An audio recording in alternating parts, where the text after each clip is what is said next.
Good morning third class. बेटा हम लोगों ने हिंदी रीडर में पार्ट 13 और पार्ट 14 पढ़ा था, है ना।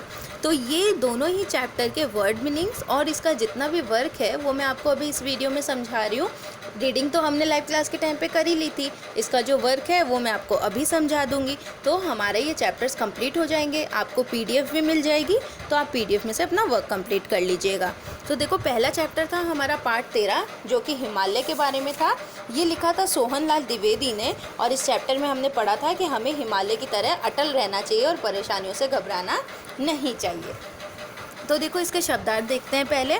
अविचल यानी स्थिर या फिर अटल, डिगना यानी कि हटना, नभ यानी आकाश, संकट यानी कि कोई विपत्ति या किसी भी तरह का कोई कष्ट, प्रण यानी प्रतिज्ञा और जग मतलब संसार। ठीक है, एक तो आप ये शब्दार्थ करेंगे, इसके अलावा ये जो रिटन भाग है ये पूरा आप करेंगे। फर्स्ट पूछा गया इसमें सही विकल्प पर सही का चिन्ह लगाइए। हिमालय किन से ऊंचा उठने की बात कह रहा है? पेड़ों से, मनुष्यों से या दूसरे पहाड़ों से? तो हिमालय किससे ऊंचा उठने की बात कहता है? वो मनुष्य को कहता है कि ऊंचा उठो, है ना, हिमालय की तरह। तो ये आएगा मनुष्यों से। नेक्स्ट है प्रस्तुत कविता के रचयिता कौन है? तो हमने अभी अभी वापस से पढ़ा है, सोहन लाल द्विवेदी ने लिखा है ये कविता हिमालय।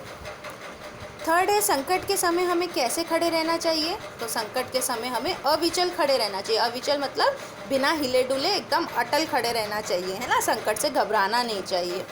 फिर देखो कविता की पंक्तियाँ पूरी कीजिए। ये कविता में से पंक्ति ली गई है जिसको ब्लैंक बना दिया था, फिलिंग द ब्लैंक्स के तौर पे बना दिया था और इसको हमें पूरा करना था, तो हमने पूरा कर दिया। डिगो ना अपने प्रण से तो तुम सब कुछ पा सकते हो प्यारे, तुम भी ऊंचे उठ सकते हो, छू सकते हो नभ के तारे। खड़ा हिमालय बता रहा है डरो न आंधी पानी में, खड़े रहो तुम अविचल होकर सब संकट तूफानों में। ठीक है, तो ये कविता की पंक्ति थी जो हमने पूरी की, इसे लर्न जरूर कर लेना बेटा। फिर है सही मिलान कीजिए। अविचल का क्या अर्थ होता है? अटल। संकट का मतलब कष्ट, प्रण का मतलब प्रतिज्ञा और नभ का मतलब गगन या फिर आकाश। फोर्थ है निम्नलिखित प्रश्नों के उत्तर लिखिए। पहला प्रश्न हमसे पूछा गया है खड़ा हिमालय क्या बता रहा है? तो खड़ा हिमालय हमें क्या बता रहा है? खड़ा हिमालय हमें संकट में ना घबराने की बात बता रहा है। सेकंड है हम किस प्रकार ऊंचे उठ सकते हैं? तो हमने आंसर दिया अपनी प्रतिज्ञा से पीछे ना हटकर हम ऊंचे उठ सकते हैं। थर्ड है सफलता किसको प्राप्त होती है? तो हमने आंसर किया जो लाख मुसीबत आने पर भी अपने रास्ते से नहीं भटकते, ठीक है, उसे सफलता प्राप्त होती है। जो लाख मुसीबत आने पे भी अपने रास्ते से ना भटके उसे सफलता प्राप्त होती है ना। तो ये हुआ इस चैप्टर का। फिर बात आती है गुरु भक्त एकलव्य के बारे में। हमने एकलव्य की कहानी पढ़ी जिसमें द्रोणाचार्य के बारे में हमने बात की कि द्रोणाचार्य को वो गुरु बनाना चाहते थे लेकिन द्रोणाचार्य ने उनको शिक्षा देने से मना कर दिया था। फिर लास्ट में एकलव्य ने गुरु दक्षिणा के तौर पे द्रोणाचार्य को अपने दाहिने हाथ का अंगूठा काट कर दे दिया था, है ना। तो यह हमने पढ़ा था। इसके शब्दार्थ देख लेते हैं। पहला शब्द है भील। भील क्या है? एक आदिवासी जाति है।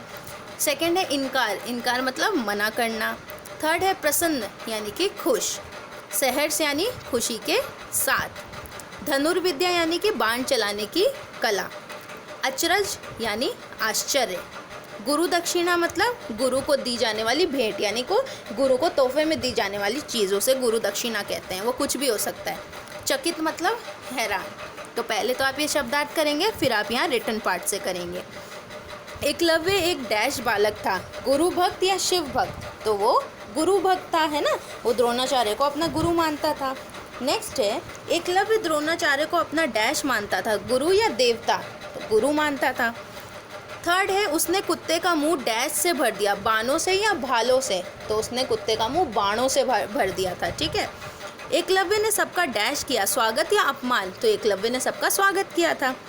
फिफ्थ है एकलव्य ने द्रोणाचार्य की डैश बनाई, मूर्ति या कुटिया? तो एकलव्य ने द्रोणाचार्य की मूर्ति बनाई थी। फिर है सही विकल्प पर सही का चिन्ह लगाइए। एकलव्य क्या सीखना चाहता था? बाण विद्या, तलवार विद्या या शास्त्र विद्या? तो वो बाण चलाना सीखना चाहता था, तो इसका मतलब एकलव्य बाण विद्या सीखना चाहता था। नेक्स्ट है, एकलव्य ने द्रोणाचार्य की मूर्ति क्यों बनाई? उन्हें गुरु मानकर, उन्हें देवता मानकर या उन्हें योगी मानकर? तो उन्हें गुरु मानकर उन्होंने द्रोणाचार्य की मूर्ति बनाई थी और उसके सामने ही वो प्रैक्टिस करते थे। द्रोणाचार्य ने एकलव्य से क्या मांगा? अपनी मूर्ति मांगी, उसके हाथ का अंगूठा मांगा या उसका धनुष बाण मांगा? तो द्रोणाचार्य ने क्या मांगा? उसके हाथ का अंगूठा मांग लिया था। नेक्स्ट है, निम्नलिखित प्रश्नों के उत्तर दीजिए। द्रोणाचार्य किनके गुरु थे? तो द्रोणाचार्य पांडव और कौरव राजकुमारों के गुरु थे।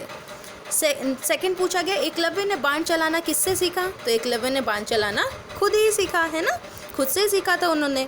पांडव राजकुमारों को क्या देखकर अचंभा हुआ?